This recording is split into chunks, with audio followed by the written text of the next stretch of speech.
अपने नंगई का परिचय दिया। कांग्रेस नंगी पार्टी है, उसका नंगई का जो है इससे बड़ा क्या सबूत हो सकता है। इस तरह की घटिया हरकत घटिया पार्टी कर सकती है।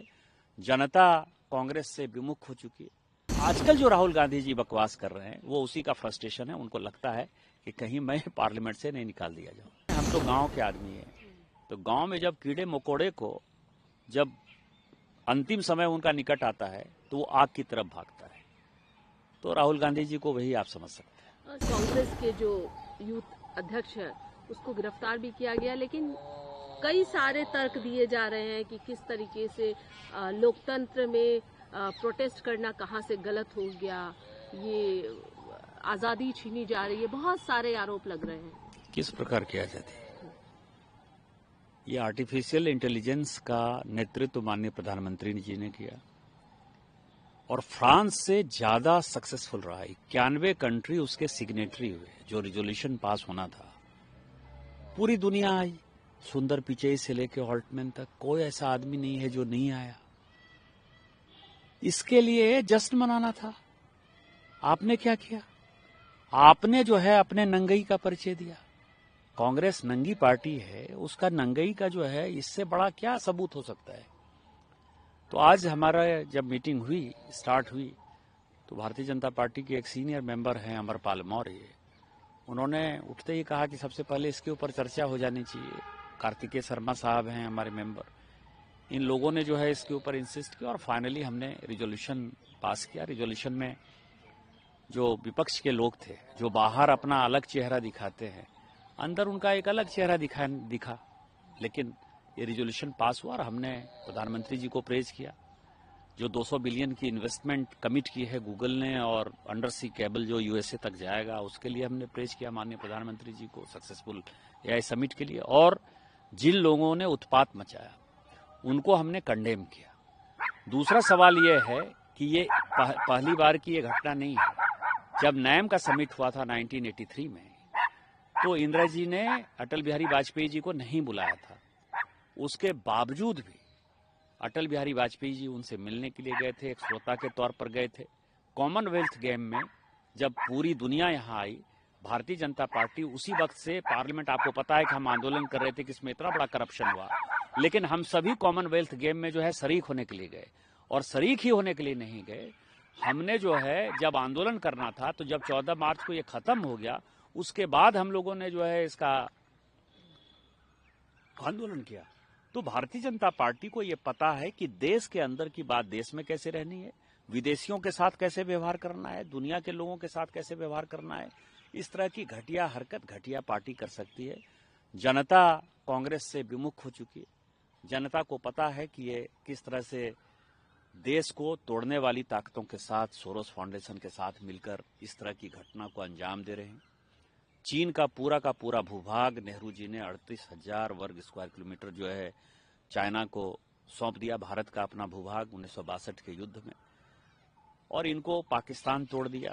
पाकिस्तान एक अलग देश बन गया। 370-35 के कारण हमारा कुछ भूभाग जो है कश्मीर का आज भी उनके पास है। तिब्बत हमारा कभी पड़ोसी हुआ करता था, उसको चाइना को सौंप दिया। तो जो जितने प्रकार की समस्याएं हैं, उन समस्याओं के जड़ में वो हैं। आज भी आप समझिए कि भिंडरावाला के पैदा होने के बाद आज भी पंजाब अशांत है। छोटी सी चिंगारी होती है और पंजाब में कोई घटना हो जाती है। तो मुझे लगता है कि जो हमने सब्सटेंसिव मोशन दिया है उस पर इन सारे सबूतों के साथ मैं, यदि स्पीकर साहब अलाउ करेंगे, तो मैं अपनी बातों को रखूंगा, स्पष्टता के साथ रखूंगा।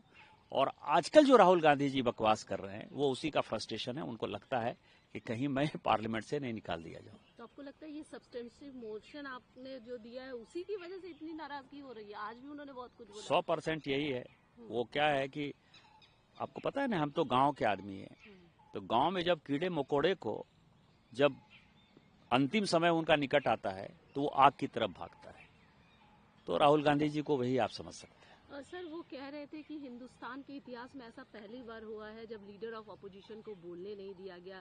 किस तरीके से चाइना घुसपैठ कर रहा है। जनरल नरवाने की बुक का हवाला दिया आपको पता है कि 1947 में पहली बार इस देश में सरकार बनी, 1952 में पहली बार चुनाव हुए, 25 साल तक 1977 तक विपक्ष के नेता का कोई पद नहीं था। 25 साल तक ये जब जनता पार्टी की सरकार आई, भारतीय जनता पार्टी की सरकार आई, तो हमने ये तय किया कि भैया ऐसे काम नहीं चलेगा, लीडर ऑफ द अपोजिशन भी कोई होना चाहिए, उसका कोई वैल्यू होना चाहिए। ये क्या किस तरह की बातें करते हैं? संविधान को खत्म करने वाले स्वर्ण सिंह की कमेटी की रिपोर्ट के आधार पर उन्होंने राष्ट्रपति के अधिकार को खत्म कर दिया, संविधान को खत्म कर दिया, सारे अपोजिशन को जेल में भेज दिया। कभी आपने देखा है कि पूरे के पूरे संविधान को चेंज कर दिया और सारे अपोजिशन के नेता जो है जेल में हो? चाहे वो मधु लिमिये जी जेल में थे, चाहे अटल बिहारी वाजपेयी जी जेल थे, लालकृष्ण आडवाणी जी जेल में थे, चंद्रशेखर जी को अपने पार्टी के लोगों को जेल में डाल दिया। आप देखिए ना, हेमवती नंदन बहुगुणा हो, जगजीवन राम हो, सभी तो उनसे लड़ते रहे। कामराज का क्या हाल किया, निजी लिखवा का क्या हालचाल किया, मतलब आप सोच नहीं सकते हैं ये क्या बात करेंगे। ये सोच हुए खा के बिल्ली चल रही हज को। कांग्रेस का कोई इतिहास ही नहीं है, उनको कुछ नहीं आता है। राहुल गांधी जी को कोई जानकारी नहीं है। उनसे पूछिए कि 1952 से लेकर 1977 तक कहीं लीडर ऑफ द अपोजिशन था? लीडर ऑफ द अपोजिशन तो भारतीय जनता पार्टी ने दिया। आज जिसके बारे में आप चिल्ला रहे हो, इसीलिए उनकी बकवास का कोई अर्थ नहीं है। एक महत्वपूर्ण सवाल सर, कह रहे थे कि प्रधानमंत्री लगातार इनका ये नारा भी रहा है, अपने होर्डिंग में भी लगा रहे, पीएम कॉम्प्रोमाइज। पीएम ने देश को बोझ दिया, यूएस के साथ ट्रेड डील की, पार्लियामेंट में इसीलिए कि खुद कॉम्प्रोमाइज्ड है ना। सोरोस फाउंडेशन, यूएसएड और फोर्ड फाउंडेशन के दलाल बैठे हुए हैं सैम पित्रोदा। आप ये बताइए कि गांधी परिवार का इनकम का स्रोत क्या है? और ये रोज जो जाते हैं, कभी वियतनाम जाते हैं, कंबोडिया जाते हैं, फिलीपींस जाते हैं, यूएस जाते हैं, यूके जाते हैं, इनके यात्रा का खर्चा कौन देता है? और यदि सैम पित्रोदा देते हैं तो वो फाउंडेशन देता है, तो वो फाउंडेशन देता है तो आप कॉम्प्रोमाइज्ड है ना। वहीं से आकर कोई अलग एजेंडा बनाते हैं।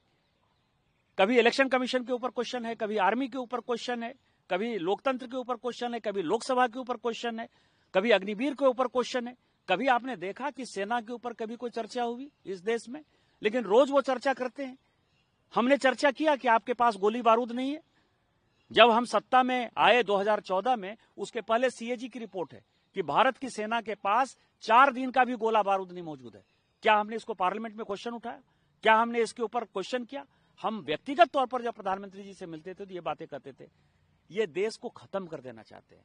कांग्रेस पार्टी अपनी अंतिम लड़ाई लड़ रहा है और 2029 के बाद कांग्रेस का कोई अस्तित्व नहीं बचेगा। ये कह रहे कि एप्स्टीन फाइल के लिए जवाब नहीं है, अडानी का किस चीज का? आप डिपार्टमेंट ऑफ जस्टिस ने पूरा रिलीज किया है कि कौन कौन लोग, महत्वपूर्ण लोग या छोटे लोग, बड़े लोग उसमें शामिल थे। उसमें भारत का एक भी आदमी का नाम नहीं। एक अंतिम सवाल सर, आपसे भी काफी नाराज हुए, आपने जो तथ्य उठाए पार्लियामेंट में, उन्होंने लगातार कांग्रेस की तरफ से कहा गया कि इस तरीके के जो शब्दों का प्रयोग किया गया, तथ्यों का प्रयोग किया गया, बिल्कुल गलत था। प्रोटेस्ट भी हुआ, आप कैसे देखते, क्या कहेंगे? वो मेरे राजा नहीं है, क्योंकि राजतंत्र खत्म हो गया। मैं भारतीय जनता पार्टी में हूँ तो स्वाभाविक तौर पर मेरे नेता नहीं है। देश के प्रधानमंत्री माननीय मोदी जी हैं तो प्रधानमंत्री नहीं है। तो मेरी रिस्पॉन्सिबिलिटी राहुल गांधी जी के प्रति है कि मेरी रिस्पॉन्सिबिलिटी माननीय प्रधानमंत्री जी के प्रति, भारतीय जनता पार्टी के प्रति और इस देश के प्रति है। इसलिए राहुल गांधी नाराज हो जाए, कांग्रेस नाराज हो जाए, नाराज होने से क्या होता है?